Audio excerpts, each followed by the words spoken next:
ก่อนหน้านี้มีคนเรียกพลอยว่าเชฟค่ะพลอยก็ยังรู้สึกเขินๆอยู่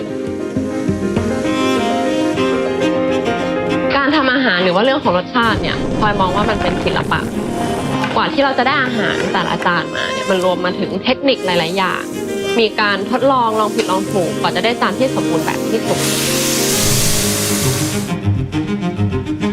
ถ้าหากอาหารที่ไม่อร่อยเนี่ยเราก็แค่เลิกกินแต่ว่าอาหารที่ไม่สะอาดเนี่ยมันจะตามมาด้วยโรคภัยไข้เจ็บต่างๆซึ่งเราไม่รู้มันจะเกิดอะไรขึ้นบ้างหากว่ามีอุปกรณ์เนี่ยที่ช่วยอำนวยความสะดวกหรือว่าลดการสัมผัสให้เราได้เนี่ยพลอยมองว่ามันเป็นการยกระดับความสะอาดให้อีกสเต็ปหนึ่งเลยถ้าหากตอนนี้มีคนเรียกพลอยว่าเชฟพลอยคิดว่าพลอยพร้อมแล้วค่ะ